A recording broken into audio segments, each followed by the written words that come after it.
Yo, yo, yo, what is up, chat? What is up? How's everyone doing? Let me leave the music on a little bit in the background so we can enjoy the nice little tunes provided to us by Lo-Fi on YouTube. But how's everyone doing on this wonderful Wednesday? Um, I didn't have the best day, but I didn't have the worst day either, so that's good. I guess somewhere in the middle, I gave back 50% of what I made yesterday. But overall, it's not too bad of a day. You know, we could easily kill it on the next day. In my opinion, you know, the market was so choppy off the open, and there were a couple stocks obviously which were clean, and if you looked at them earlier on, you would have had a killer day, but my eyes weren't on them at that point, and I thought it was too late later on. Eventually the stock did started going way higher to the north side, but it was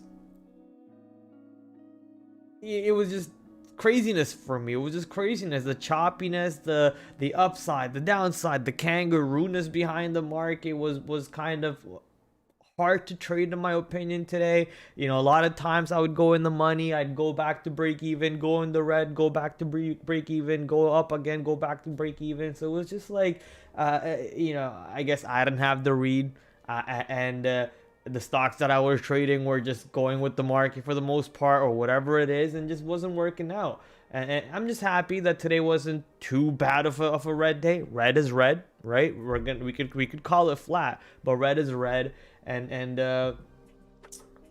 how can we, you know, make sure this doesn't happen the next time a day like this show up where it just chops around too much and we kind of don't have a read? So we'll look at our trades, show you all my positions today, how I executed through them, my psychology, my mindset, and why I took the positions at those moments, and how I could have done better. And then afterwards we'll also dive into a nice little watch list, and honestly I haven't even had time to create the watch list, so today you guys get to create the watch list with me. We'll look for all the stocks that moved around in the after hours, stocks that moved around throughout the day or throughout the week or somewhat in the last week too, anything with the catalyst for something for us to look or trade off of, and then start executing off of them tomorrow and start making some money over here, right? So let's start diving in. Let's not waste any time because I did trade quite a bit today. So I think just analyzing all my trades itself and talking about my thought process behind it might take up a little bit of our time today. So why don't we settle in,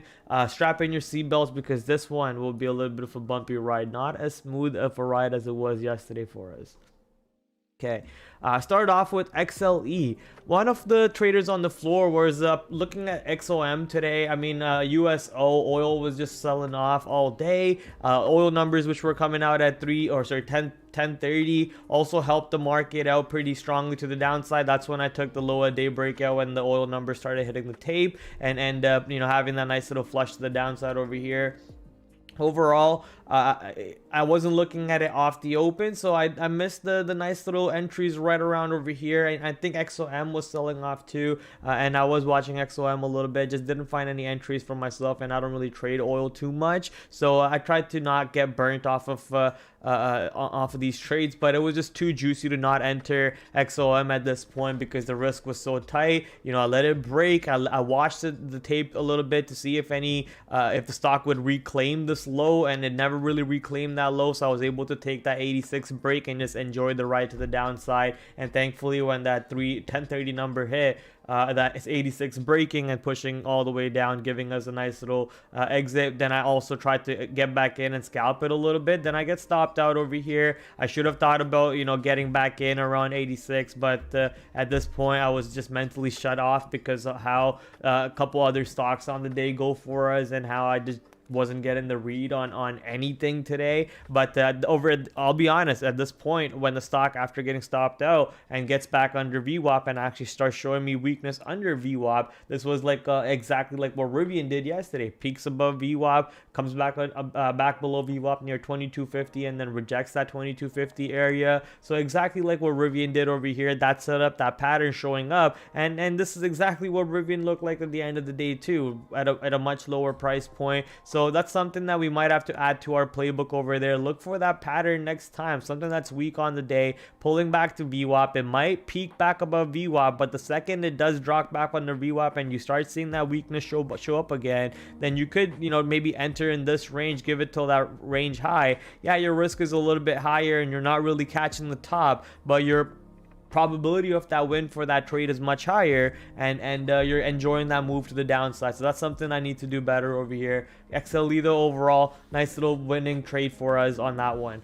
CCL, we kind of forced this trade, honestly, if you think about it.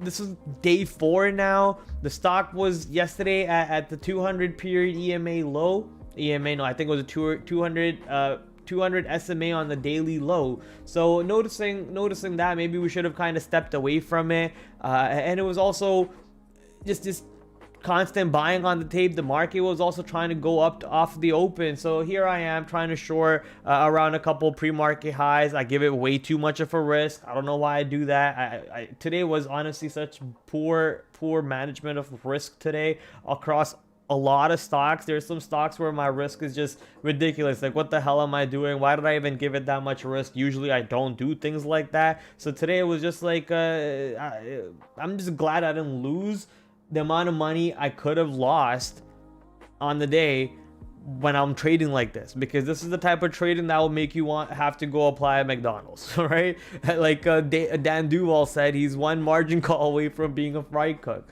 That's hilarious. I love that. But no, let's make sure we don't go to that point. We're not trying to be fry cooks and line cooks. We're trying to be our own cooks in our own big ass mansion kitchen, baby. Let's do it. But CCL, so this one was a stupid trade. Close it right away, and then later on I wait for a little bit of an exhaustion to show up. I get into the short over here, and then I start building into more shorts around this area, because I think the stock is going to flush all the way to the downside, go to that $12-11 area.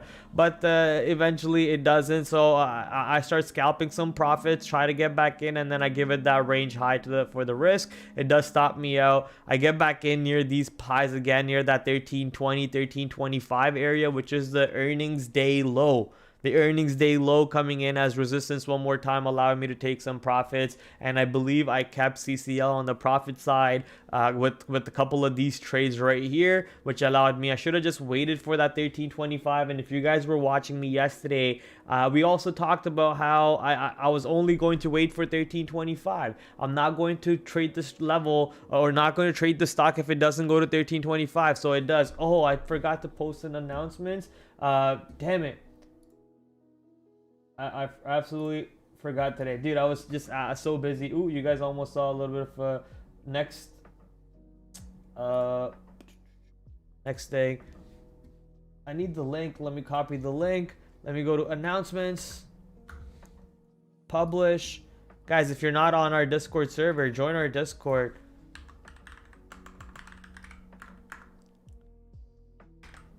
Link in announcements. Sorry for the delay. Dieter, you the man. And as we always do, put in the thumbnail in there just so people can laugh at us. Okay, Dieter, you the man. Appreciate it. Much love, much love. So coming back to CCL over here, pretty decent trade overall, but I kind of forced it over here by pushing that trade and then pushing more size at this level. There was a lot of buying coming in, and then I should have just stayed away and then just wait for the 1320, 1325 area to come into play, and that's what I did, and then eventually was able to take some profits. Over here, I was hoping for, the word hope even triggered in my head. I was hoping for that 13 area to break and the stock to go back down, but as soon as I said hope, I said, hey Prad, look at the buying. It was non-stop. It was higher lows, higher highs. Just stay away from it. Just close your trade, walk away, take your profits on the day on the stock, and just stop forcing it. This is day 4 now. Maybe it's not really there today. The order flow is not there for you to trade off of. Come back tomorrow. Apple Apple was actually really weak in pre-market. I think Apple was negative in pre-market going off into the open itself. And as the market was going up higher off the open, which was already green on the day because all other big tech was green, Apple starts going higher and higher. I try a small little short near the 172.80s high or so, giving the risk above 173, and that ends up triggering. So I just say, okay, I'll wait for 173.50, which is a level that we have mapped out before. 173.50 does push into that price point. I'm able to take that short right into the downside, and I wasn't really expecting too much out of this trade, so I get out of it. One and done hitter trade, turn this stock to an absolute flat trade. It should have been a bigger winner than being a flat trade, because what am I saying? Because it should have been a bigger winner than a flat trade, but how I let this risk fly much higher than I needed to. I could have just stopped that risk at the break of 80s when my entries are in the 60s, but because of I give it so much of risk over here, and my profits are basically making up for these losses over here, turn it to a flat trade. Apple.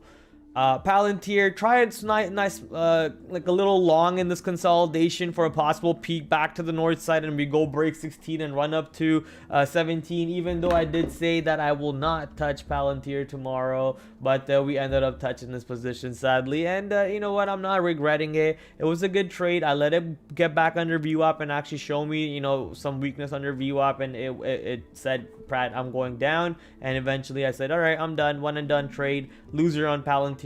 How could I have done it better? I think you know, I waited for the right side. We got the right side of the V over here previously. It broke up, it consolidated a little bit, but eventually the stock just wanted to do nothing and trade sideways in this area one more day, so I stayed away from it. Maybe we could have got the longs in this 15-20 area, leaning off that 15 bottom. That could have given you a decent win, but that's the level that I said I won't be trading off of, because it was too much middle of the range. The range that we like is that 14 and that 16 area. So maybe we were right, maybe we were wrong eventually, but I think that trade right there that I took on the dip for a possible run back up, it's something that I will always take. Roblox, this one we could have forced it a little bit. We could have forced this one a little bit. I think someone in the chat yesterday asked us to take a look at Roblox, and we ended up putting this one over here. What was the notes? Short near 28 if market weak, or long if strong. So what the hell did I end up doing then?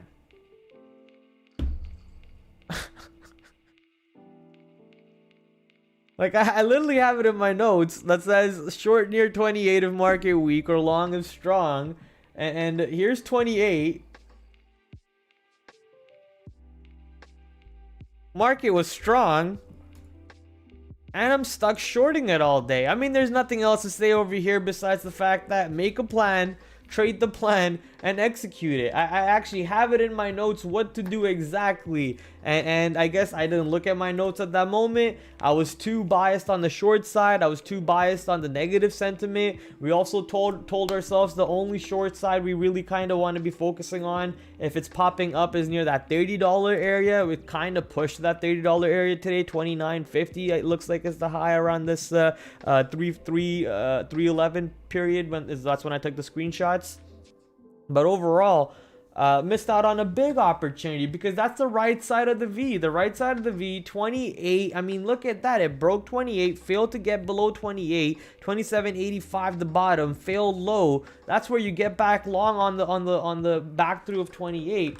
Right side of the V. Let me show you what the picture looks like right here. Bang, $28. $28. When you get in over here, you don't know where the stop should be. You're getting long at 28 on the way down, trying to catch the falling knife, but here's where the buyers really step in after everything exhausts and the stops get burnt, and the winning rate percent, the win percent for an entry over here at 28 and an entry over here at 28 just goes up drastically when you're on the right side of the V. So that's what I mean by saying right side of the V. That concept comes from Lance Breitstein. I always fuck up his name on the last name over there, so I apologize, Lance. But you know, shout out to Lance over there, who's a great legendary follow on Twitter. If you haven't followed him on Twitter yet, go follow that man on Twitter. He teaches a lot of things for free, man. He's a great follow. But yeah, 28 right there, the right side of the V, you get in, your stop is at the low of that range, and look at the trade, man. Obviously hindsight 2020, but at that moment I don't know why I was so bearish on this stock. Just extremely bearish. Gave it 3 tries overall, lost on every single try. At this point, one of my managers actually said, "Hey Prad, that looks like a very bad trade. Don't trade it at the moment." And I'm gonna say, you know what, you're not wrong. I'm just pushing keys to push keys, so I'm just gonna get out of it. And I would have maybe made money, but there was a way better way to get into this trade. I could have gotten this trade over here, scalped it on the way down. But getting in where I did, at what time I did, this was a bad trade. I 100% agree with my manager at that point. Intel. What the hell is this? Oh, American Airlines. Yeah, our worst trade on the day. Intel. Even though the thumbnail talks about Intel, this is where we kind of go full monkey mode on the day today. But we'll talk about that next. Intel, we try some longs near yesterday's close. I think it was near 35.66 or so. So we tried some longs near yesterday's close, but look how much of risk I give it. I'm watching the stock go down, get below yesterday's close, and really push down. I'm just watching it because I don't wanna miss out on the move back up if it does happen. But no, this is the way it was moving, the violently. I got too emotional. I ignored all the signs from the stock at that moment, the catalyst that they were, separating the company or whatever it was, and eventually IPOing that company in 2 to 3 years down the road like they did with Mobileye. So all those factors coming into play, I thought the catalyst was really strong. I looked for a long near the yesterday's close area, failed on that long, gave it way too much risk, should not have lost that much on that trade, or not monetary or notional value of the trade, how much I lost, but shouldn't have lost that many cents per share on that trade. The risk should have been way tighter, especially when I'm not on the right side of the V.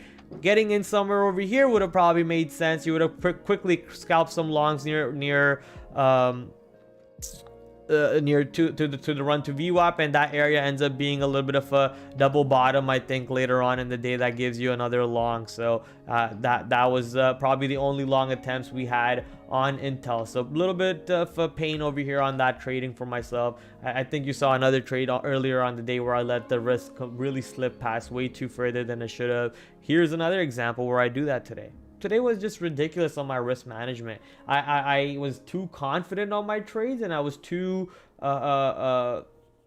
open with my risk, and it was just ridiculous. I'm just glad I didn't take that bad of a beating. I should have honestly taken a bigger beating. I'm surprised I didn't, with looking after my trades over here, looking at how I executed and how much risk I actually gave some of these trades. I'm surprised I didn't take that bad of a beating today. That's crazy. So shout out to me on that. All right, so American Airlines taking a breakout over here to the downside of this range. Should have possibly scalped out some wins over here. Don't do that. I get greedy, start taking some trades. Eventually I realized that the stock is on the 5-minute chart at least showing you a higher low, higher high, higher low, higher high. At that point I figure, Prad, you're making that mistake again that you've been making all day. Just close this trade, forget it, move on. Later on, when I think the ISM numbers come out at 10:30, the market starts pushing down a little bit, so I'm looking for a possible short attempt around these areas on American Airlines. That ends up being kind of the bottom, and this I let it risk too much. This risk should have been basically over here, but I let it risk all the way above this consolidation. Yeah, it's only 2 to 3 to 4 cents, but it's just the idea of, hey, you're seeing what's happening and you're just ignoring it, right? So ignoring that trade, and then I try a couple more shorts over here and just ignoring that trade overall. This catalyst, which we were kind of excited about because Air Canada pilots in Toronto were recently on strike. They want more pay. American Airlines dumped yesterday off of that catalyst. That was probably the trade today. However, as the markets were going up, CCL and American Airlines, both of which I was very adamant on shorting, were in the right side. So these trades did hurt today, and American Airlines, our worst trade on the day, whereas CCL was actually positive on the day, but barely positive, but positive on the day.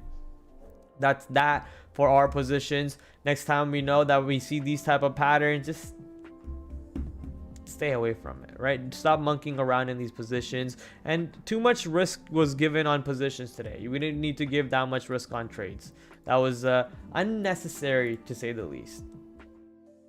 Let's go take a look at what's going on with the earnings catalyst today. Is there any stocks that are coming out with earnings? Doesn't look like any big stock is or any big company coming out with earnings. At least maybe these two are big companies, but I haven't seen them ever actually show up on any type of scanners for volume. So not gonna probably even worry with this. But tomorrow we do have Constellation Brands to take a look at, and then after hours we have Levi Strauss. So Levi Strauss usually is something to look for on Friday.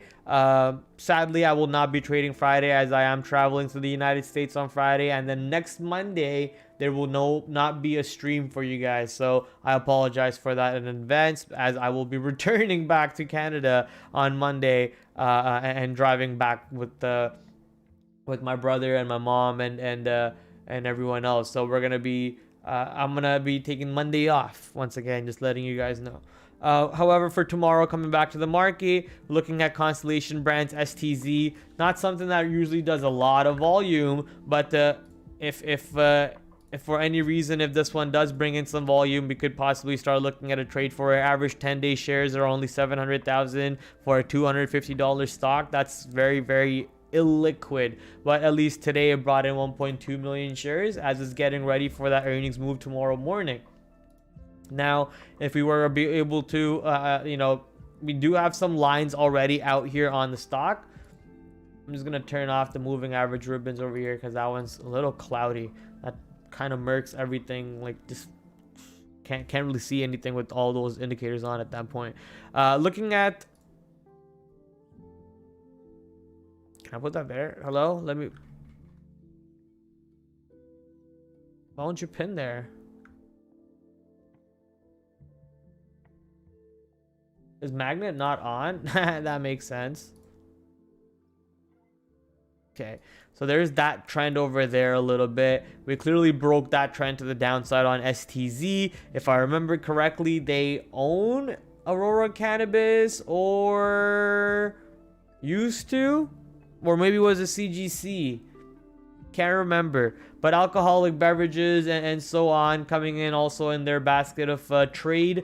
Tomorrow we are seeing a nice little consolidation for the last 3 days. Look at that. It's holding a level that we have in the past. This is not a level that we throw in right before the stream to make ourselves look good. This is actually something that we've had in the past. That's a level we just threw in for ourselves. So whatever this price is, holding up for the recent history, and that's the most important one for us. If we do break below that after the earnings report, there could be a nice little short to the downside near all the way to the 240 area, and I mean, we can possibly hold up in that. It's a range. It's a range. Okay, it's a box. It's a range. Let me just kind of throw that range right there. So we could drop down to these areas if that 245 area, 246 area does break. And if we do see a good earnings report, I don't see why the stock doesn't pop right back into somewhere around these areas near 255, 260 or so, coming into play on good earnings report. Obviously can't I don't have a crystal ball, but what we can do, however,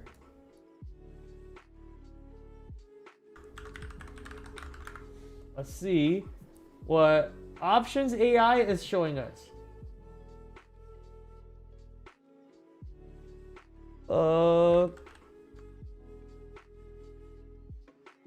Let's see. Options AI is showing us the earnings move currently is going to be expecting as a 3.1% move all the way up to $257 or all the way down to $241, $240, which is what we're talking about. So 241, 240, all the way up to 200 and what they say, 57.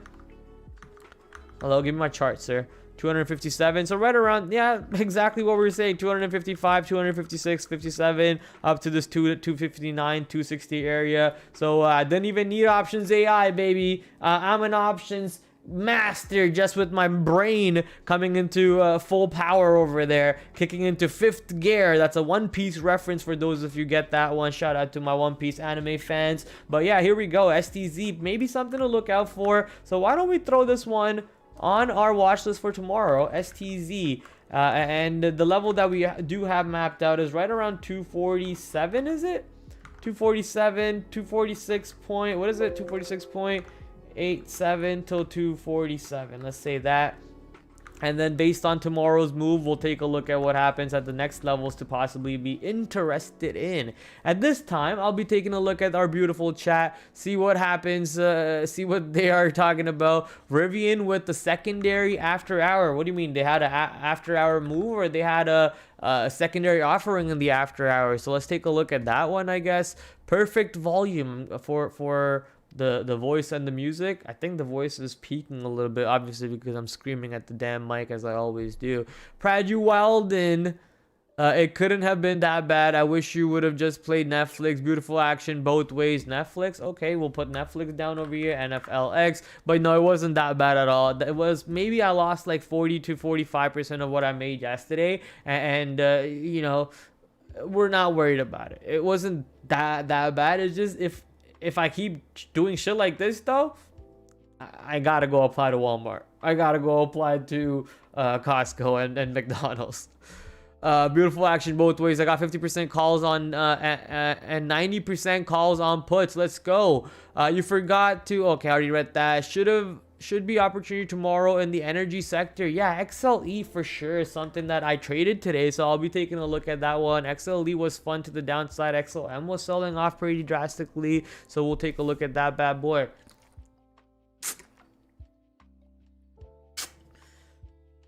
QQQ and SPY, yes, I would like to trade it more, but at the moment, you know, I never really have a habit of trading QQQ and SPY throughout the day, but eventually I'll start getting into it. I do track it, but I just never have the habit of trading it. But you know, it's something that I'm trying to develop. Partner with me, Prad, and never have another red day again. I'm the market whisperer. I love it. Let's go. 3A1 gang, baby. You can ask Jedi and his crystal ball. Don't we all love Jedi's balls? We all love Jedi's balls. Pause. Half of Tilray earnings beat was beverages, so maybe STZ can. Tilray, forgot about Tilray. I mean, no, I didn't forget about Tilray. I was looking at it, but it wasn't there earnings. Oh wait, was there earnings after hours or pre-market? I thought it was pre-market. Yeah, I wasn't seeing anything coming out about them in pre-market at all. Maybe I was looking at the right places, but I didn't see anything happen in pre-market with volume on the stock. So I thought like the earnings report didn't report. And also in pre-market, when I was looking at the stock, this E wasn't there. I promise you. I was looking at multiple times on this chart specifically where this E is, and I did not see no damn E on Tilray, because I wanted to see what the report was. So I didn't think they reported, so I kind of just ignored Tilray today and just walked away from it. I did see the drop on this position, nice little drop to the downside, rejecting that 240 area right in pre-market / open, and we have a level over here near 228 or so. That one breaking too. Looks like poopy earnings bringing it to the downside. If there was a spike in volume today, yeah, nice little spike in volume, but don't really think it did too much, did it? It did break that level that we were so interested in yesterday. I don't really like to trade Tilray either. It's so crappy.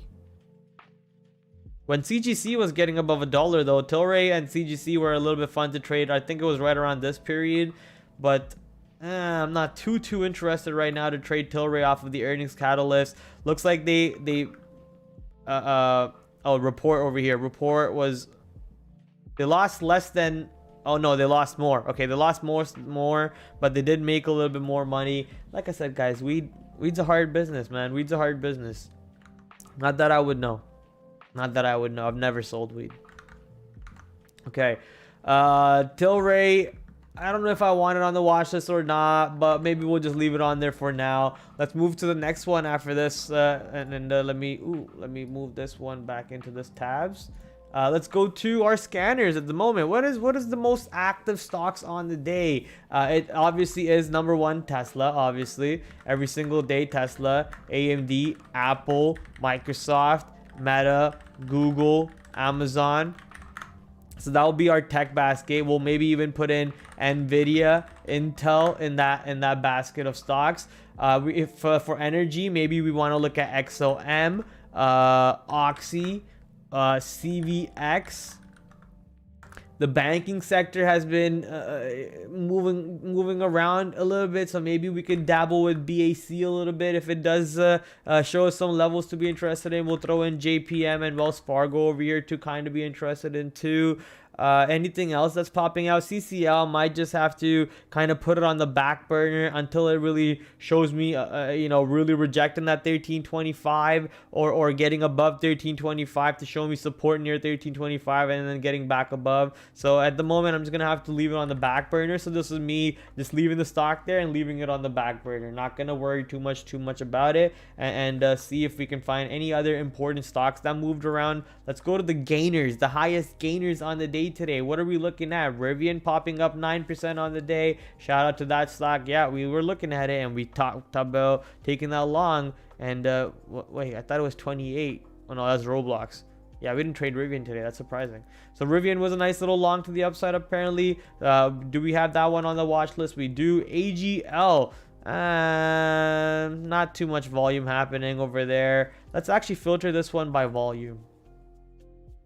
Come on, sir. Hey, there you go. Oh,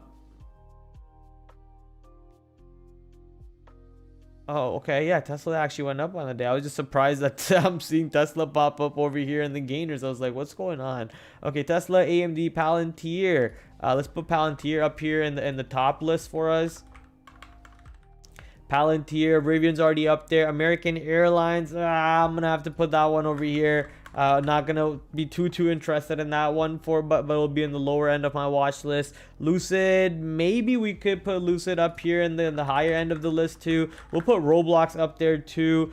Siri, not too worried about that one. XPEV, we'll have to leave this one in the higher end of the ranges. That one kind of was in play today, so we'll put that one on the watch list. Let's see if we can go here for the most losers on the day. Filter it out by volume. Knee, once again, huh? Okay, so filter it out by volume gives us a list of a couple stocks over here to take a look at. Not too many stocks going to the downside with an actual nice volume on the day, but there are a couple stocks that did drop down with the increase in relative volume. So this one over here going from 2 million shares to 3 million shares, average to 20 million shares. Something clearly happening with ALIT. Might be interesting to take a look at that one. And Zom, we already have that. Teva, not too worried about that one. Oxy, we just put that one on our watch list. I see a bunch of energy stocks over here on the downside catalyst too with volume. So yeah, it's a good thing that we do have them already in there. Looks like we are good to go. Now we can just quickly head over to our after hour scanner, see if anything moved around in the after hours with ton of volume. HYG, 21 million shares, but you did no change at all. Wonder what's going on with that one. Would like for some stocks to actually make a move with volume, but it looks like, yeah, no real stocks making a big move off volume. ALX or ALXO announces public offering. Of course, who didn't see that one coming? NWL, not seeing anything with too much volume happening with a big percentage drop or a big percentage increase. It looks like after hours was kind of muted today. Not much really taking place. Quick glance back at the chat over here to see if you guys have anything for us to take a look at to add to the last of the list at the moment. Oh, you guys talking about PAGS had a lot today. Wasn't this stock that the one that does no volume? Oh no, PAGS. Okay, I remember PAGS. Okay, yeah, I remember PAGS. Not something I will be trading, but I'll put it in the lower end of the watch list over here to if it does show us some interest, maybe we can take a look at it. A little bit of a inside day. I mean, not a little bit, 100% of an inside day, but nice hold of this $8 area and the 750 area previously. We were kind of interested in to see what happens on the downside move for PAGS.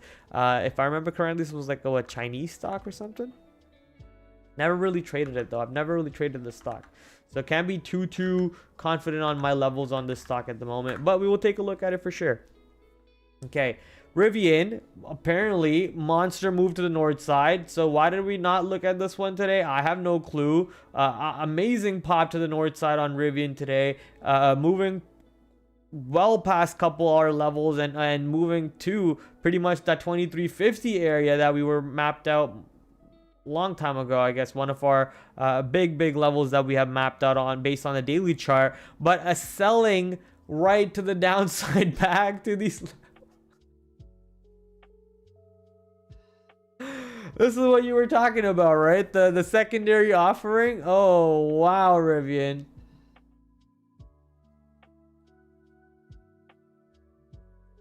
Delusion, conclusion, destruction. Yikes, boys. Yeah, so right back to yesterday's low. Yesterday's low being a little bit of a level in the after hours. Obviously, we drop like a rock in the after hours. We pop back in these areas. Yesterday's low looks pretty important to us. We'll have to take a look at that one. I'm just going to have to quickly put this line over here for myself. That one just has to go a couple points to the downside. Awesome. And I'm going to have to move this one down over here to one more level down. Actually, no, it's not right.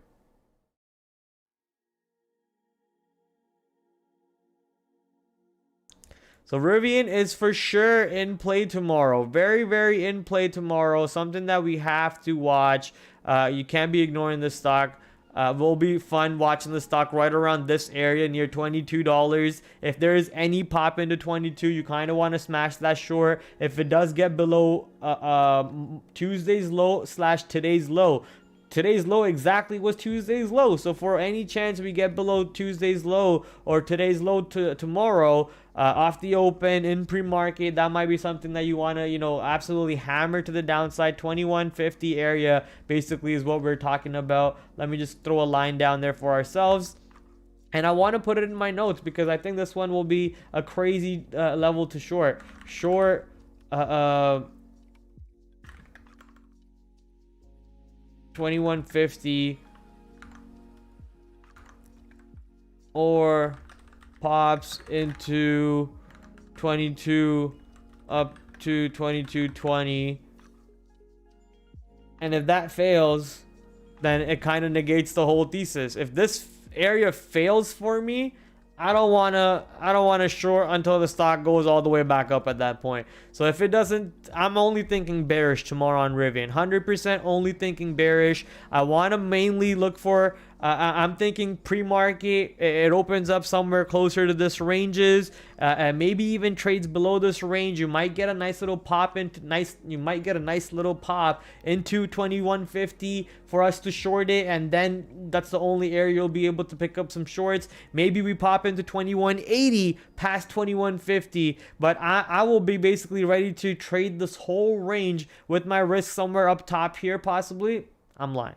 I'll try some shorts over here if it's giving me that short, and then I'll take my quick stop around this area. If this area fails, then my next area for shorts will be in this area, and if this area fails, I'm done trading Rivian for that day, which is tomorrow. But mainly looking for shorts off of here or shorts off of here for a nice continuation for the rest of the day. Absolute destruction, die off completely. So this stock getting ready for a beautiful short area, especially if that 2150 breaks.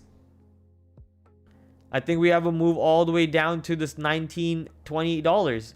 So looking for a move right to $20 tomorrow. Maybe $19.50 even comes into play. Wouldn't be surprised if that level comes into play tomorrow on Rivian. Target $19.50. So looking for a big move. I am going to be heavy short on this position tomorrow, ladies and gentlemen. Heavy short. 24 August was 1964 Rivian. 24 August. Somewhere around over here. Yes. 1948.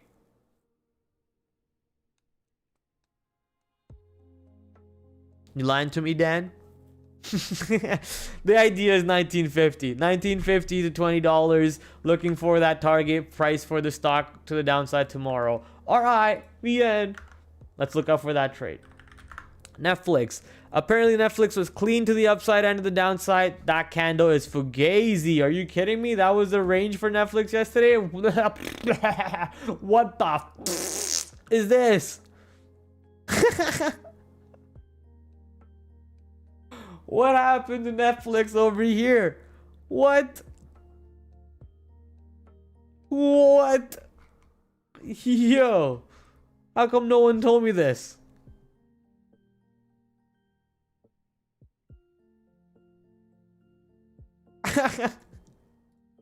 That is wild to me. I did not see that one. All right, shout out to Netflix, ladies and gentlemen. Whatever happened over here, I'm pretty interested with that big move. Big move. I did tell you. I mean, look, hey, I want to know what happened at this point. It's specific. Big crazy, raising prices and add tier. Shout out to Netflix, man, trying to milk that price. They trying to milk that money, baby. Shout out to Netflix. We'll be interested to see if this buyer over here, or sorry, this buyer and seller, whoever this price action controller is, how will they be controlling the price if it does pop into these ranges over here to the north side eventually. If I was going to put one more over here for myself, so let me just do that. And that one should align with this one right now, because there's a lot of volume over here, just takes control of that price point. So that's just how that one works. This one we can actually move here real quick, put that one there, turn that into a different color, and that one needs to go a couple points to the north side. This one needs to go a couple points to the north side also, no, to the south side. All right, all set to go. And now we're worried about how this chart looks on the daily chart. I mean, if we do push to the downside, looks like there is some supports over here, and the market did obviously sold off quite a bit yesterday, so that probably hurted the what was it yesterday, the jobless numbers, or was it Joel's job opening numbers? That's what it was. The Joel's job opening numbers kind of destroyed the market, and Netflix might have gotten hurt off of that. Netflix today had a pretty flat day. The market had a pretty strong day, so pretty worried about that catalyst, because if the market loved Netflix off of this move, and the Jolt's number technically thinking about it killed the trade, then the market should have loved the catalyst today, because the market was going up at one point, and especially off the open. So Netflix very muted, a big inside day, especially off of yesterday's move. Looks like two complete dojis, two complete indecision movements at the moment coming into play on Netflix. If there was a decision to be made, I think they'll be coming in very soon, maybe even tomorrow.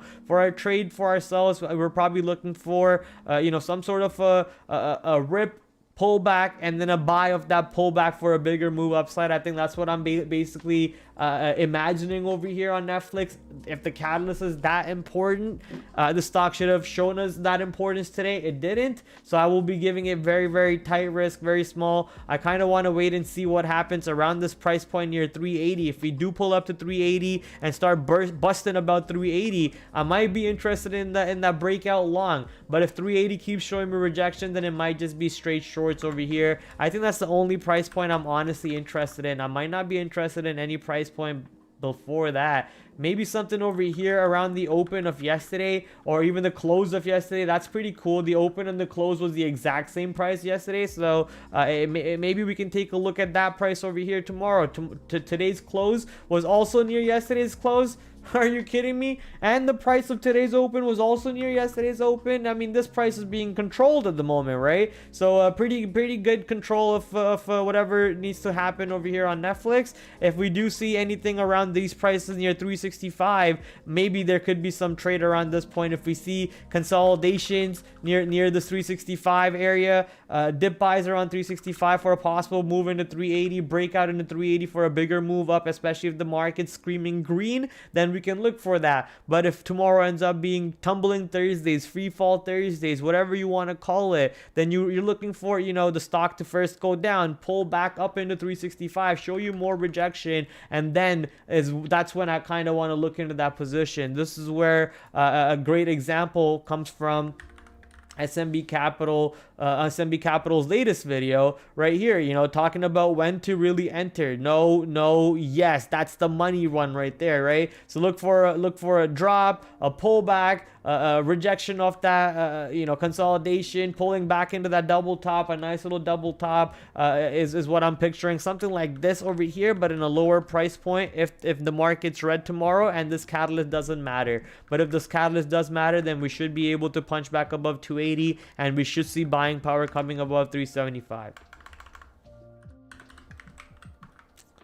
375 should hold, and 380 break must have follow through and hold if it pulls back for the catalyst news to matter. Okay, maybe put some spaces here because we kind of going blind now. Can't even see the next position. Okay, STZ is done. XLE. XLE, obviously, we're basically interested in this one along with a bunch of other stocks over here. So why don't we just put that in that basket? XLE, and remove it from here. In the meantime, we can just move on to the next one. TLRY, Tilray. Like I said, I wouldn't be too interested in trading this position tomorrow, so maybe this one will actually be moved to the downside, and we'll go to something that's more important for myself and hopefully more important to you guys as well. It'll be Palantir. Nice little strong day on Palantir. Shout out to Palantir. Let me quickly move a couple of my indicators over. Couple of my indicators are moving over. Beep boop, beep boop. Okay, that one goes there. That means you drop down. Oh, that's weird. And that means you drop up. Okay, that's also weird. Okay, so shout out to Palantir today. I mean, we did try the long a couple times. We got burnt. It was right around over here. Like I said, I'll try that long every single damn time. But what I should not be doing is, you know, keeping that risk so much longer than I should have. Honestly, the stop should have been at the break of this range over here. But I said I'll wait for the stock to get back below VWAP and close under VWAP, and that's when I will close. So a couple mistakes on decision making over here on the trading side today. But overall, I should have just done what I said I would, which is stay away from trading Palantir overall. I'm not interested in this $15 area. Previously, it was a level. Yes, it's also showing me a double bottom over here near 15, but I like the cleaner setup near 14 and 13.50, and that cleaner setup near 16 and $17 if it does pop into those prices. So I kind of want to be patient. Looks like that $16 is not that far out. We actually closed in the higher end of the day's range, and we look like we want to push towards that 16, especially if the market is green tomorrow. Get a break out of 16, get a nice little move up to 16.50, get a move up to $17. Anything is possible. Shout out to KG, Kevin Garnett, baby, the greatest Boston ever to play. Is he the greatest Boston player ever to play? Maybe not. Maybe not. Bill Russell should be in that category, right, chat? Bill Russell. Larry Bird? Nah, Bill Russell. Bill Russell.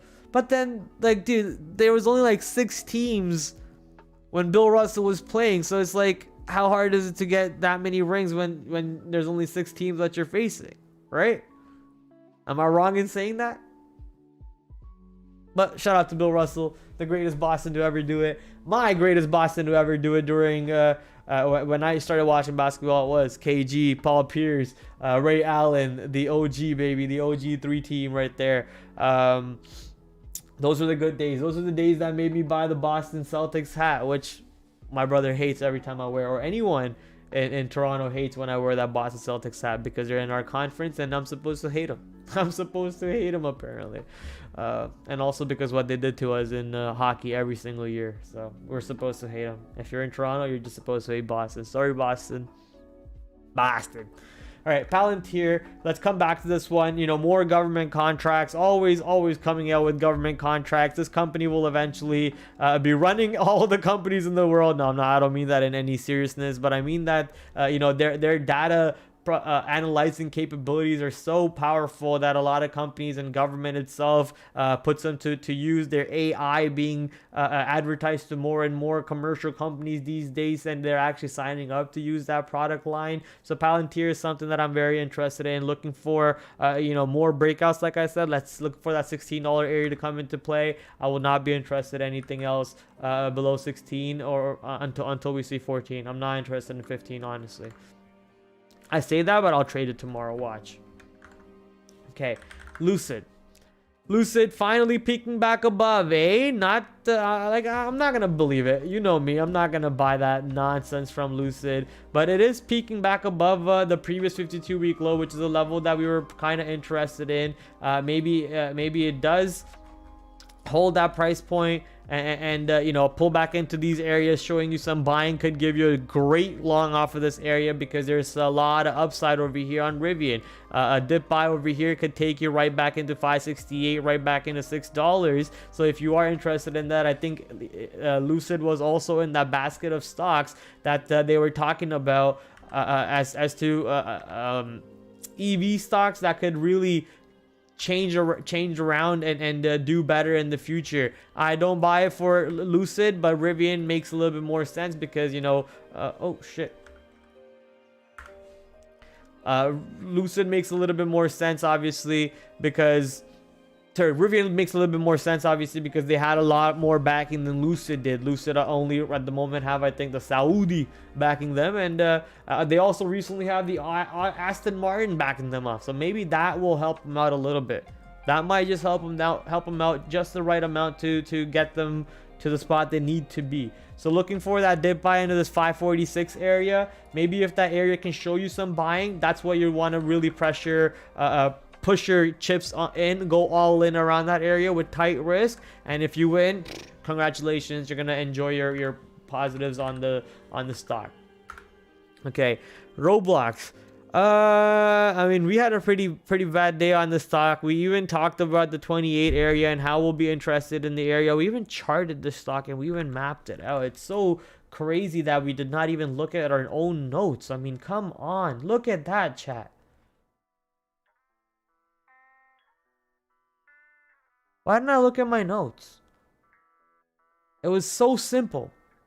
So simple. If market weak, go long. If market weak, go short. If market strong, go long. And it was so simple for an insane move. Ah, that one hurts. It honestly hurts. I'll be real. But how can we do better tomorrow? We can't just sit here, bitch, moan, and complain about how we've messed up on a trade.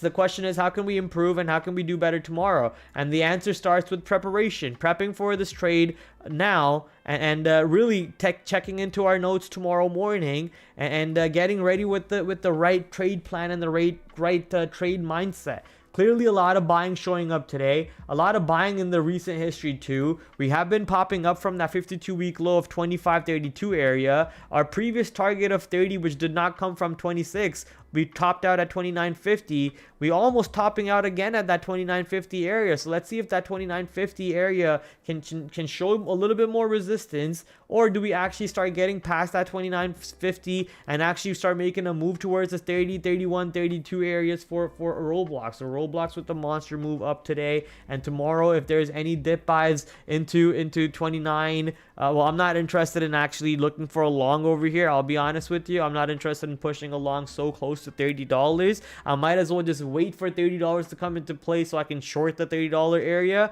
But if for any reason we do drop into somewhere around these areas near 28 again, I'll be interested to see if there's any sort of buying that we can trade off of.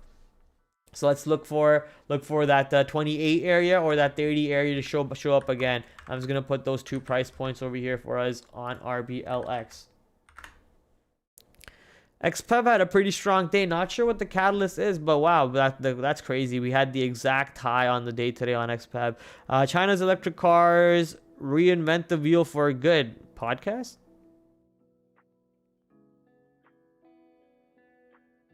Oh, in this exchange podcast, explains what has given BYD, especially the edge over rivals. Also makes a case for treating Elon Musk Tesla as Chinese car maker.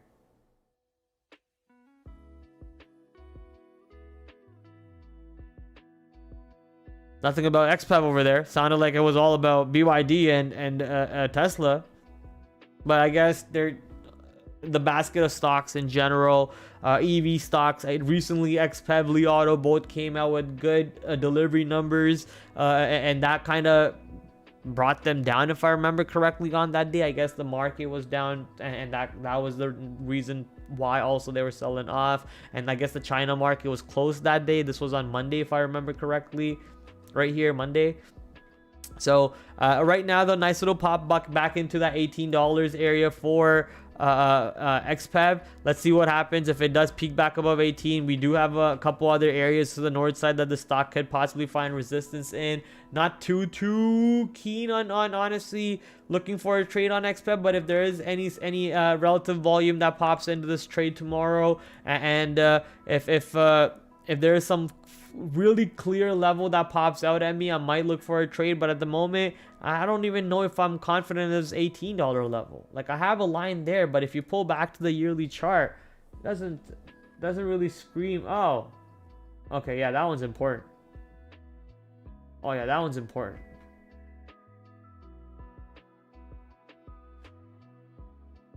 Oh yeah, that one's important. Oh yeah. Okay, yeah, we're not removing that. That's basically near the IPO price. Okay, yeah, we're not removing that. Okay, that one stays.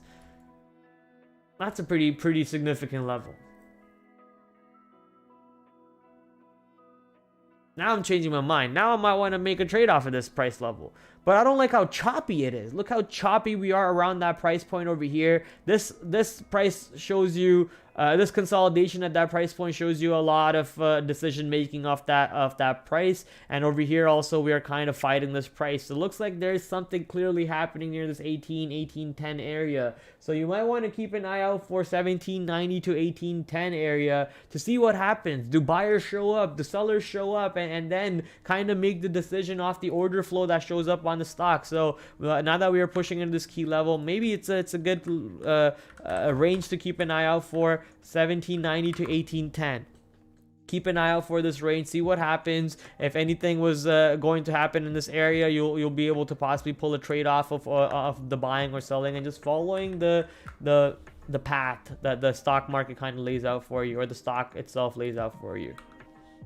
Okay, NEE, another day, another downward dog move for this stock. Just constant destruction, sadly. This one has been failing for quite a few days now, and just another day, another fail. So I think yesterday we did have a nice little pop, but here right back into that day's low. So now we have something to look out for. A break out of this $50 area could give us a big short to the downside. The stock is no longer on SSR. It's no longer short sale restricted. So it could give us a bigger move to the downside, especially if the oil sector is weak. But if the oil sector is not weak, we could possibly look for some longs off of this $50 area and have the stock run up. Even with that weak catalyst, it might just be able to give you a decent day trade off of this position. So NEE, we were thinking about trading it yesterday, but we didn't end up trading it. But today, might just be, or tomorrow, sorry, not today, tomorrow might just be the day that we're looking for some possible supports to build up in this area, and we start peaking back up to the north side. This $55 price line that you're seeing is the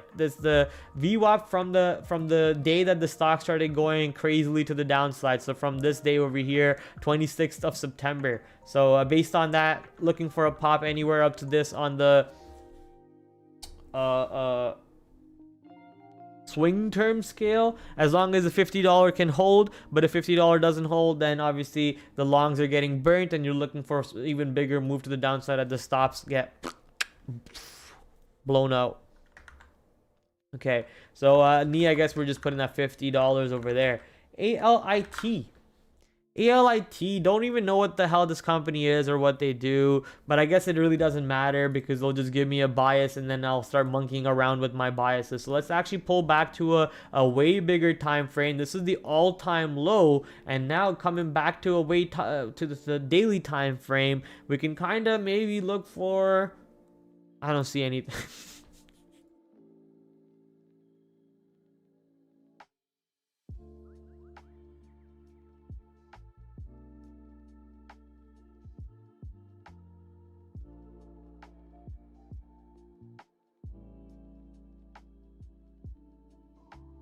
I mean, you're not trading this, are you?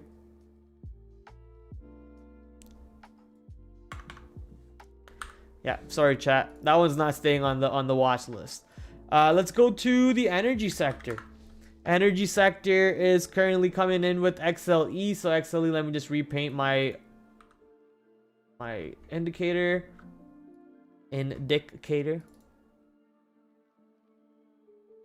Okay, a lot of weakness on the energy sector. USO.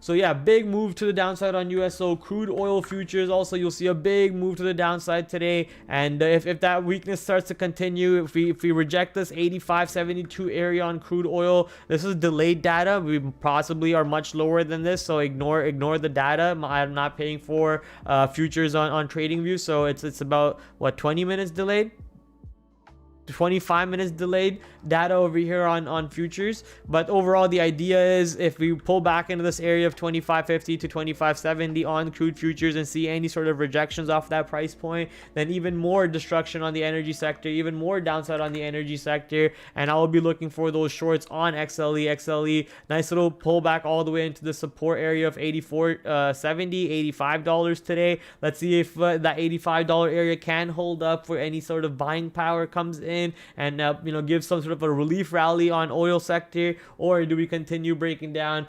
and sadly more expensive more expensive oil or is that cheaper oil? If oil stocks are going down, does it mean cheaper oil or more expensive oil? Cheaper oil, right? Am I going crazy? I'm going crazy. Okay, XOM is obviously, we have some levels already mapped out from previously trading in the past for the stock. We haven't traded the stock in a while now. We were looking at this one today, but didn't really find any trades for myself. Cheaper, exactly. But oh, look at that, man. Sometimes we need to take a look at our levels. We need to take a look at my levels. That's all it is. So we did have some levels mapped out. We would have been able to catch a killer short over there near 113, risking off that 114, or even risking off this high over here. Yeah, right near 114 on XOM. Monster move to the downside today. If for any reason we do see buying coming off 110, there could be a possible move to the upside. But I'll be interested to see how the overall sector itself moves around, right? Not just XOM. So if the sector moves around along with it, giving us some possible trades to the downside, then I'll follow it. But if the sector is not moving down, then I'm not just gonna blindly try to force a trade on XOM and on Oxy and so on. So it just doesn't make any sense to do that. So we'll be watching the sector on a real close watch. And here's we already have the levels mapped out. That 110 area sounds very sound to me. So 110 area for possible supports, and if 110 doesn't hold, you're looking for that break of 110 for an even bigger move to the south side on XOM. OXY, hello, OXY. We should have levels on Oxy. Yeah, we do. We're looking for somewhere around this price point. I guess I don't know how important that price point is anymore, but we do have some sort of a trend line over here that we just cracked under. Maybe we can put it somewhere over here. No, I don't even like it. Okay, we'll move on from that one. But overall, we're looking for, pullback below 60 and a breakthrough of 60, going through 58 and pulling right back into this 52-week lows of $55. So that's what I'm looking for on the weakness of overall the energy sector. So Oxy possibly going back through 60 tomorrow. Today's low was 53.94, but we are back above 60 to close the stock. So possible weakness of that 60 area, loosening up that 60 a little bit more, breaking through 59 and finally going back to 58 and 56 and 55. But this one, you got to know that Papa Buffy is possibly looking to buy all the dips on this stock. So every time we do drip down, it is possibly getting bought up by Buffett every single time. So you might not want to be fighting the buying power on that stock if it does show up. Never fight Buffett. So I might just have to put that one on the side burner a little bit, because there are other energy stocks with the cleaner level that Buffett is not buying at the moment, right? So XOM happens to be one, CVX happens to be the other one, pulling right back into this level of 163 and popping actually above 163 and closing above 163. Very key level over there in my opinion. So we'll watch to see how that how the stock trades off of that area tomorrow. Any pops could be possible shorts as long as the crude futures are negative on the day. But if crude futures are positive, then I think that it kind of negates the whole trade idea. Then you're possibly just looking for longs off of this 163 or even off the day's low near 161.50. But that risk is a little bit too high. We actually closed that gap and we pop back above. So looking for that support at 163 to show up. 163 should not break if crude futures are strong tomorrow. But if crude futures and oil sector is weak, then 163 should not hold. So CVX, look out for that 163 area. Any pops into 163, if we are below 163, could be the area that you want to smack the shorts at. Okay, so CVX over there is just what to watch out for.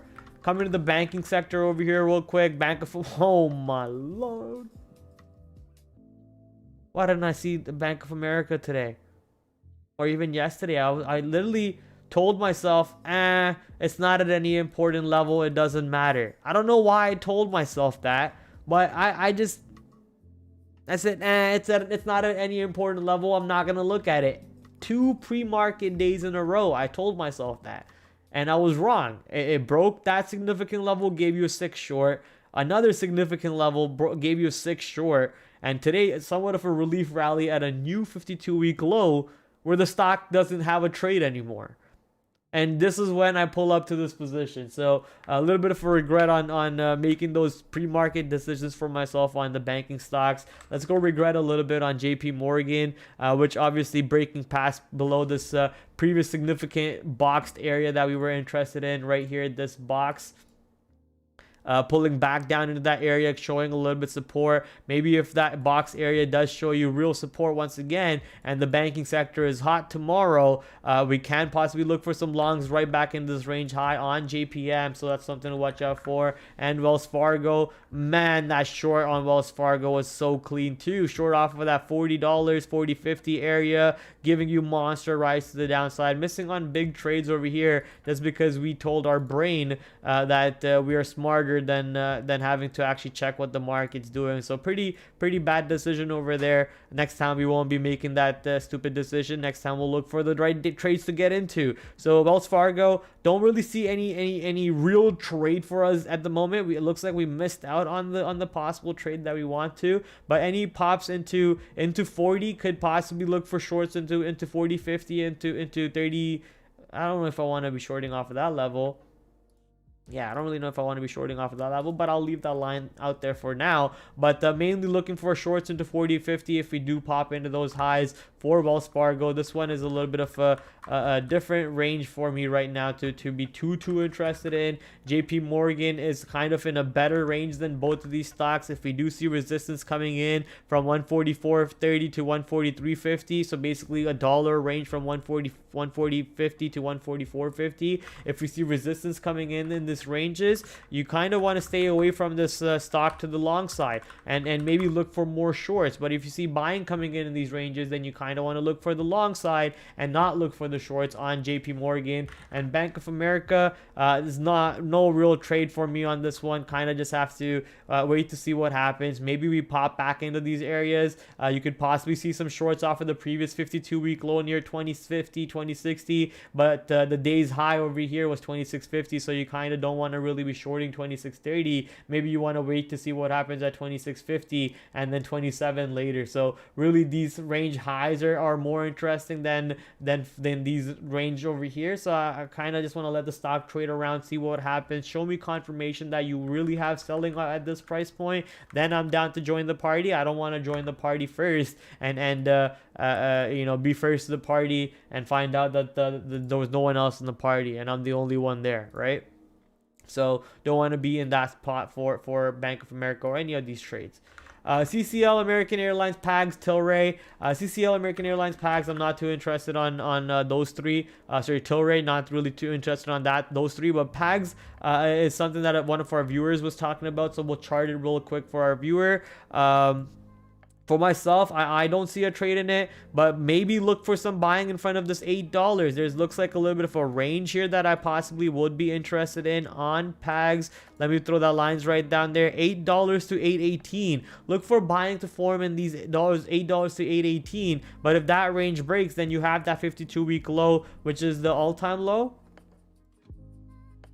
Yeah, which is the all-time low near 715. So technically, if you want to get long, you should be looking to get long near $8 to $8.18 with your stops under 750. And if 750 breaks, then your long thesis kinda is negated and the stock wants to go lower and lower. but if the long thesis is right, then the stock technically should never go below $8 and should straight on making its move to the north side, right? If the catalyst is strong, if whatever this company is strong, whatever they do is strong, then it should never really break to the downside and keep on going up. But in my opinion, the way that the stock is setting up, I mean the overall chart from $60 to $6 looks like it's not in a good direction for itself. Could be more destruction coming in, but no trade for me at the moment on any of these 4 stocks to the downside. I only have them in case I run out of stocks to trade, but tomorrow right here, these few stocks alone will be our money makers, and we have some extra stocks on the side, the side chicks, which will always be there for us to trade.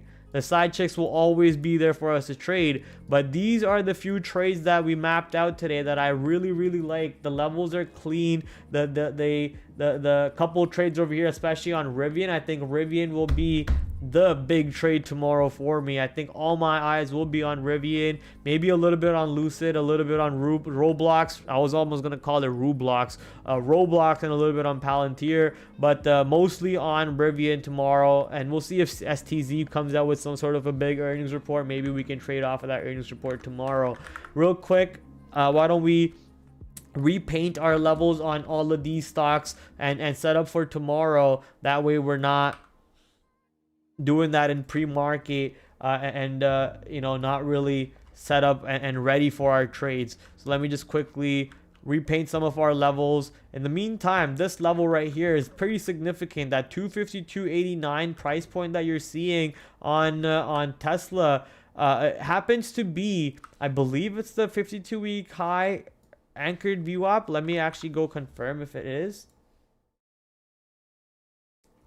Yes, there you go. That the 52-week high anchored VWAP on Tesla on the 1 minute happens to be right around this 252.89, and look how the stock kind of struggled near that price point, and then bang, just rips past it for a monster breakout to the north side. I mean, it even ripped past this area today. The pre-market area gave you a little bit of a dip opportunity for Tesla, and Tesla was the trade, the biggest trade without a doubt. Thanks everybody, and Prastradamus, I'm not heading out yet, but if you are, my friend, take care. Dan Duval, appreciate you hanging out for the night. I will see you tomorrow and in my DMs. I know that. Oxy is a Buffett play. His buy pocket was 57, 59 area for information. Yes, I just said that. Sava, I'm not too interested in Sava, mate. I'll be honest with you. That's not something that I'm going to trade on a day-to-day basis.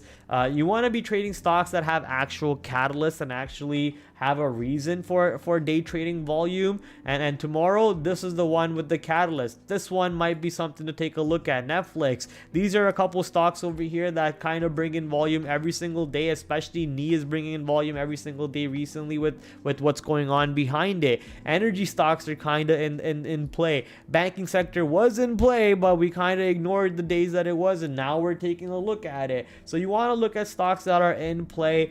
Sava does come in play sometimes, especially during earnings season when they post their earnings, and sometimes when they do have any sort of an FDA catalyst, but that's not a stock to trade every single day in my opinion. So I'm not even going to bother charting it, and I apologize if you wanted me to chart it, but that's not even worth our time to chart it unless there's an actual catalyst behind it. So Tesla is actually one of those very rare few stocks that you can trade every day, just because how liquid it is, for how expensive of a stock it is, and how volatile of a stock it is. It gives you those wide ranges on it every single day. Today's range was a little bit wider than average range on this position. I think ATR on Tesla, if I was to guess right off the bat, will be somewhere around, is this Finviz? Nope, that's briefing.com.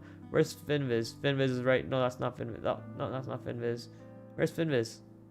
That helped me. Did I close Finviz? There's Finviz. So if I'm to guess what Tesla's ATR is, it would be somewhere around $10. Let's go see if I am. There you go, 10.43, right? It usually gives you $5, $10 ranges where you can look for the stock to consolidate and trade in. Today it went $14.63 overall from yesterday's close to today's close. That's a monster move on this position, right? It went, I think, what is that 150% of its average true range? I don't know if that's the accurate percentile. Is that if that's how you calculate it? But overall going much above its average true range. Very, very strong, very, very powerful to the upside. And shout out to Tesla over there, pulling all the way up into $260. Now the next question is, do we start peaking back above 260, going up to 280? Is the market strong tomorrow? Is the market weak tomorrow? If the market is weak tomorrow, does Tesla pull back along with the market? And all those questions will be only answered with time, right? So we just have to wait and see what happens. At the moment, we do have some levels to the upside charted out. I might just be interested to see what happens right around this price area, 253.35, which is also right around where the 52-week high 52-week high anchored VWAP comes in. The 52-week high anchored VWAP near 253. So if for any chance we do see a dip buy on this position near 253, that might be a long for us to be taken. If dip buys near 253 look long, and then we have to kind of study the tape, study the body structure of the stock, see if buyers are showing up, sellers are showing up, what's really happening, and possibly make another execution off of that on Tesla if any trades do show up. AMD, I think that $100 area was so important. We talked about how important the $100 area was, but it was very choppy off the open based on how the market was trading on the day. So it was a little bit hard to really catch a strong trade off the $100 area. If you were looking for it, you kind of got beat up if you were trading around that price point. So you really had to wait. Later on, you did get a breakout around this 101.50 or so, and I guess that was kind of the trade you wanted to be in, pulling right up to our previous box high. We have been waiting for this box to get tested for a long time now. So where does this box come from? This range low. We've been waiting for that box to get tested, and it's getting tested again and again and again. The box low and the box high always comes into play for us, and today came right into play as we couldn't get more than a couple cents above that, right? So very, very tight close around that price point. Pretty interested to see what happens near that 104.50 tomorrow on AMD. I don't think we see 100 tomorrow, honestly. And if we do pull back into the lower end of these ranges near 103.50, near 103 or so, there could be some possible dip buys on our friend AMD tomorrow. So watch out for the possible breakout of 104.50 or that dip buy near 103.50. That 103.50 has been a pretty key area for us. I think this has to defend. This 101.50, 102 area has to defend. If for any chance we do get below 101.50, 102, then the long thesis is once again dead on this position. So I will not try any more longs if we get below 101.50/102. No longs under 101.50/102. If buyers can hold 104.50, can look long. Maybe dip buys at, what's that price point? 102.50.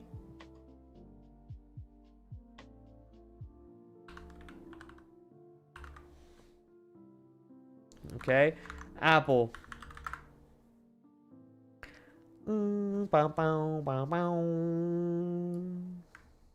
Okay, Apple, my apple of my eye. Apple, you're not the apple of my eye. That needs to go 1 penny lower, and then we need to get the red one higher. Can we get much higher? So high. Ah, man, this one was crazy. You know, down in pre-market off of some negative catalyst it had. I forget what exact negative catalyst the Apple had, but negative catalyst overall pushed down in pre-market. But eventually taken off to the north side with the help of the market, turning positive and actually ending almost 1% of the green side.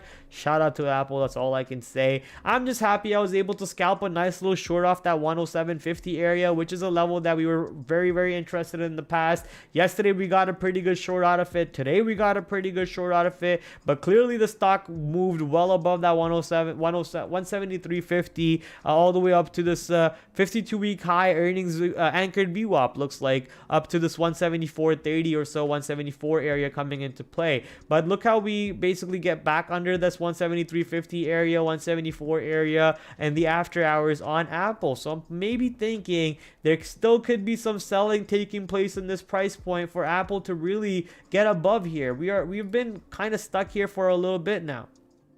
Right, these were the dip buys near the 173.50, but now we're seeing rejections near 174, 174.50. So if we do see a nice punch through above 173, 174 area, and we actually start holding above 174.50, hold above 175 in my opinion, honestly, hold above this price point 173.50, 174.50, and actually see buying coming in, those longs through the upside will be monstrous on Apple, as could be peaking back towards 180. But a lot of downgrades, I think that was the catalyst, if I remember now. I think there was some sort of a downgrade on Apple overall, but the market just helping Apple. They help each other out at this point, man. All these big tech stocks were absolutely big to the green side, and Apple was great, and they just boosted the shit out of Apple to the upside. So shout out to Apple.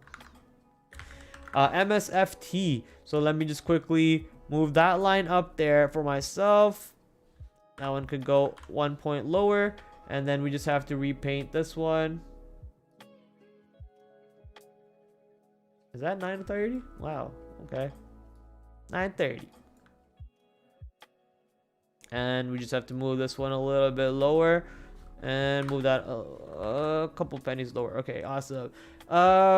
Now we're looking for, if I remember, this was a glitch, so ignore that anchor VWAPs. These are like 3 or 4 anchor VWAPs all intersecting at one price point. That could be 100% glitch and probably coming in because of something that happened on the S&P 500 rebalance day, where a big ton of volume kind of kicks in, and the anchored VWAP, you know, obviously takes in the volume from all of those days in the past, including that day, and that day with how much volume was traded and how much weightage was traded into a specific price. That kind of changes the formula completely, and it glitches out and throws all of them at this one specific price point. So it could be a mother load of a price point, so we will have to wait and see. But we're not up there yet on Microsoft, so we'll have to be a little bit patient if we do push into that mother load of a price point to see what happens. At the moment, it is beautiful to see the overall tech basket, like I keep saying, going up. We'll just have to follow the market trend. If the market is showing green, maybe buy some dips on the tech stocks, get in around some VWAPs, or get in around some of these levels that we have mapped out, and then look for those longs. And if the market is weak, look for those shorts. So that is Microsoft. Meta, just gonna repaint my levels over here for myself again. You guys know the drill. Get ready for tomorrow, so we don't have to worry about it to do it in the last minute around 9 o'clock, 9:30, and get flustered and then get mad at ourselves for not doing a couple stocks and then missing out on a couple trades and so on, right? So always a good practice over here. Do it the night before. Do your homework. Do your damn homework. Right? Do your damn homework. Don't be lazy, guys. Don't be lazy. This job is not for the people who are trying to be lazy and just kind of skate by in life, right? You gotta learn to love it. You gotta learn to love every single step of it.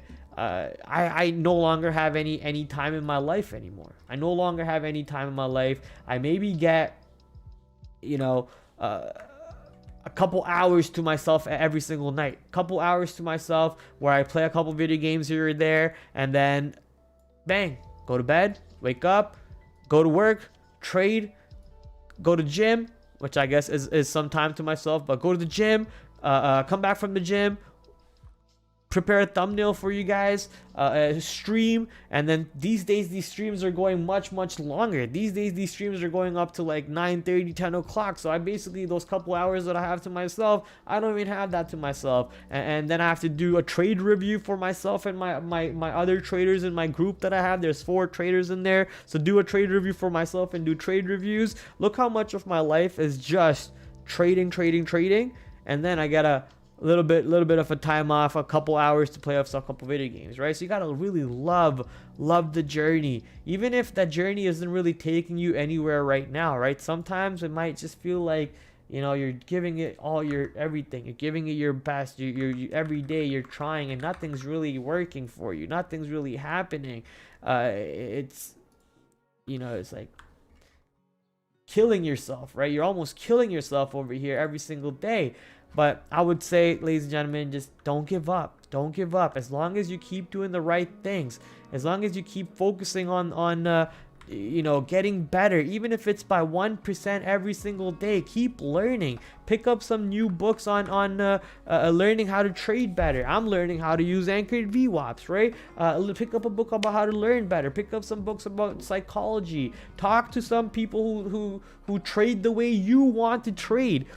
You know, I slide into people's DMs all the time. I slide into people's DMs and I ask them, hey, I want to trade the way you trade. Can you please help me out? And sometimes they do. Sometimes they tell me, hey, you can pay for this course. And I say, okay, thank you, no problem, because I don't believe in paying for courses. But at the same time, hey, it makes sense. You're asking for their time, and their time is worth money. They're not going to do it for free. I might be doing it for free, but you know, they might not be doing it for free. Their time is worth money. I understand that. So slide into people's DMs, ask for help, you know, get a mentor, get a circle, get people, work with each other in the chat, get a nice little group going on, share your trades. Trading can be a very lonely journey. Share your trades with each other, get a group going, and really put in the psychology behind each trade over there, and understand why you're doing what you're doing, and if what you're doing makes sense with the overall market psychology itself. Is the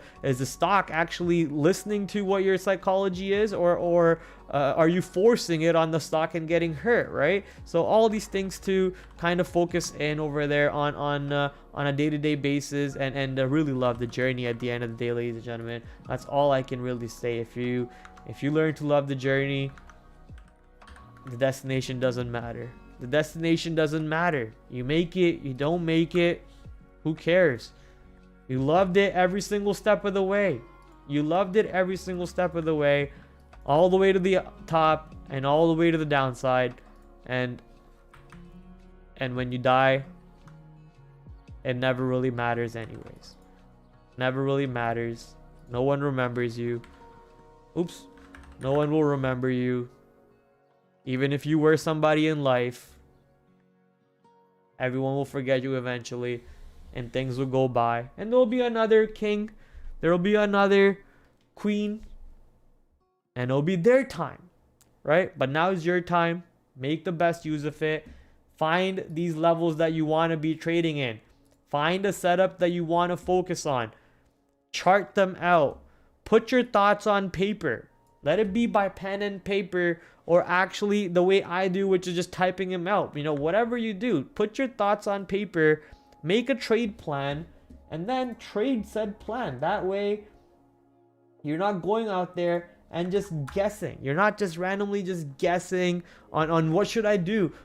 Should I do this? Should I do that? Right? Follow the order flow, and then follow the plan. If the order flow matches your plan, you go big time on it, right? Smash that trade. But if the order flow doesn't match your plan, then maybe step back a little bit, take a little bit less size, maybe don't trade it at all, right? So think about all those different cases over there. Your job obviously as a trader is to preserve that big moolah, the capital. Not it is to make it, but then after you make it, you got to learn to keep it.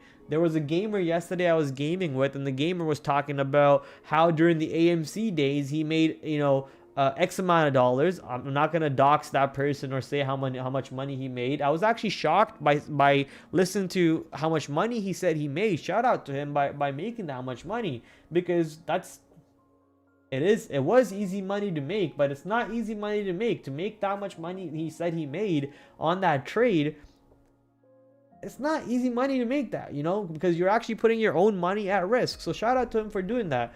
But what he told me after is his literally the next 6 months, he thought he was so good at trading because of that one AMC trade that he continuously kept day trading and gave it all back.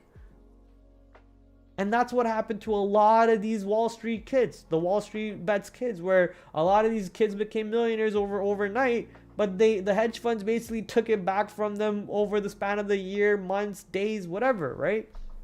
So be very careful when it comes to trading. There is a big component of making money, but you need to learn how to protect that money too. And risk management is a big game with that. So make a plan, trade the plan, risk management, explore it, implore it.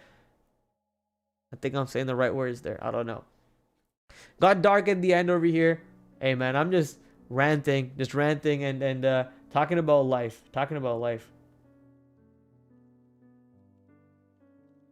Market will humble you. Market will humble everybody, baby. That's the beauty of the fucking market. Ooh-wee. From the person I was to the person I am now, it's all thanks to the stock market. All thanks to stock market. All right, come back to the last few things over here for us, ladies and gentlemen. We got a couple things coming out. That's today, sorry, tomorrow. We got a couple things coming out. Initial jobless claims. One of the job numbers that came out this week was pretty important, and initial jobless claims is also pretty important. So watch out for the market to possibly get into some sort of a direction. That direction to be dictated at 8:30 a.m. in the morning Eastern Standard Time. Initial jobless claims. Import exports also coming out around the same time. That's a 2-star event. That could also help it. Put an exclamation mark for that move to either direction, or if one of them comes in one direction and the other one comes in the other direction, then I guess the initial jobless claims might be a little bit more outweighing the importance than import and export. So watch for what happens near 8:30. We got a couple things happening. At 9 o'clock we got Fed member Mester coming out talking right before the market opens, so that's always great. But as long as it's not Powell, it doesn't really matter in my opinion. So it doesn't look like Powell's talking, but we do got Barkin, Daily, and Bar, all three of them coming in throughout the day, which is awesome. Great news. So be a little bit careful tomorrow, I guess, during the midday, as a lot of the FOMC members are coming out, Fed chair coming out, so be a bit careful over there. But 8:30 is where I guess the market will get dictated a little bit into what directions we might get moved into going throughout the day. That's a $700 million IPO. When is that? October 11th. That's also a pretty decent one. That's only a 17 million. That just makes it look so big because of those 2 zeros at the end, but these two are actually huge. Wait. This one's actually end of this week and I'm not trading. No, but this was an acquisition corp. It opens up at $10. Why is that a $115 million trade? No. Yeah, I'm not too interested about this one anyways, but this one, Birkenstock. Why does that sound familiar?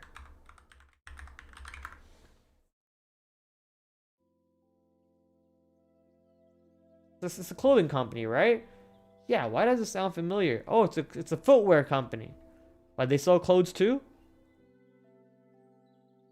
Oh, now it sounds familiar. This is the slipper that Arun says he's gonna throw at me anytime I get into a bad trade. A Birkin slipper. Now I remember where it's from. A Birkenstock. So Birkenstock's actually huge.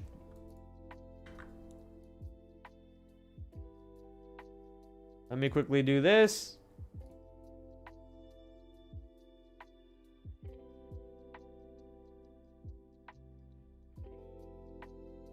And we can close that bad boy.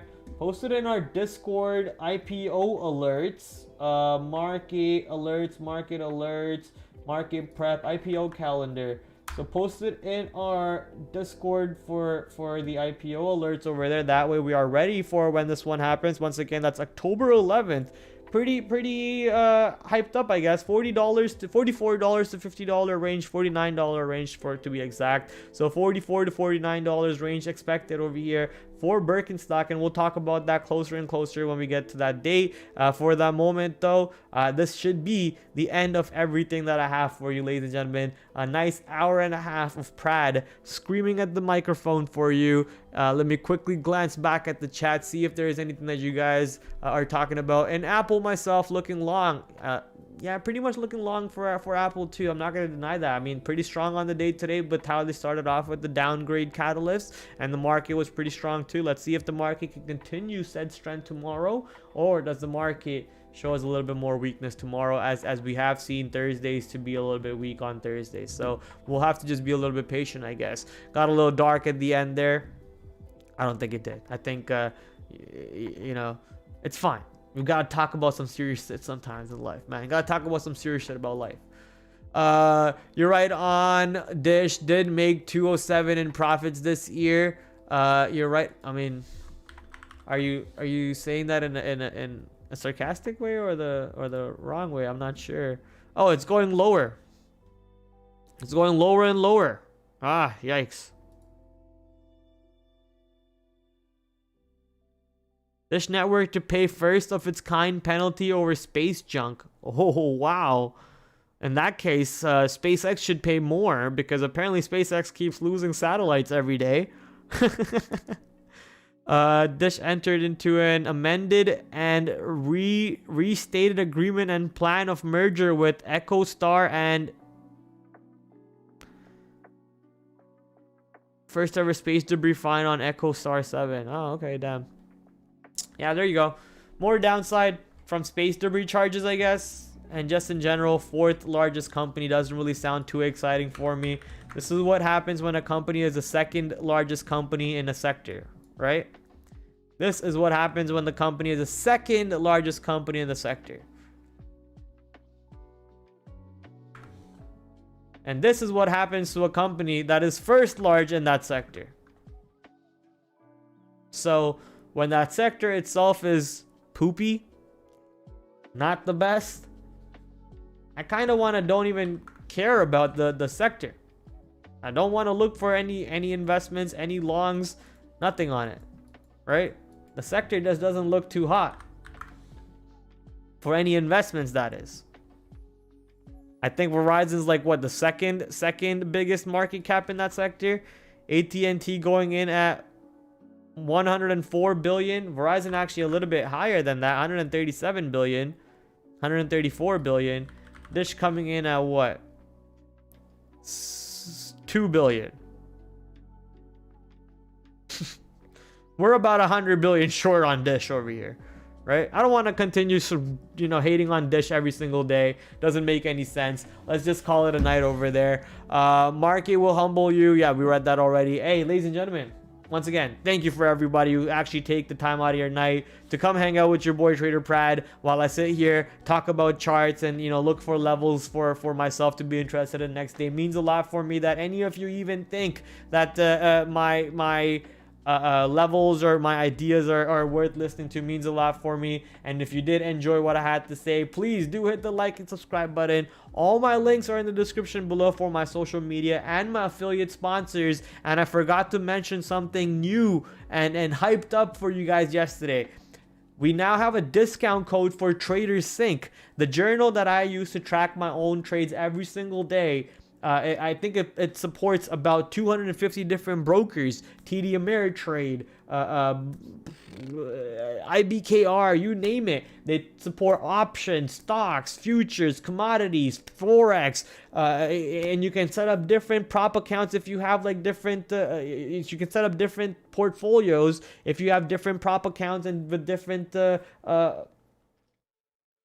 softwares and so on. So you can set up in different ways, and you can now do all of that with a good discount code of 15% off. Once again, same code as Trade Ideas, PRAD15. Use code PRAD15 at TraderSync checkout to get 15% off, and you can sign up right now and get a free 7-day trial. Somewhere down the road, I'll be working with them on giving away some free accounts for you guys, so stay tuned for that. We'll be probably working with them on Twitter for giving away some free accounts. But for now, go check out the 7-day free trial, and if you fall in love with the software, make sure you use the code PRAD15 to get 15% off. And on that note, ladies and gentlemen, have a great night. I'll see you guys back here again tomorrow at 8 o'clock, and Friday I won't be here, and Monday I won't be here. So tomorrow will be the last stream for a little while. So make sure you come hang out with me. We'll have a lot of fun. We'll cook it up as we always do and find those money-making trades, and look for all those sweet peso-making Bezo opportunities. Good night, ladies and gentlemen. Thank you for coming out. Peace.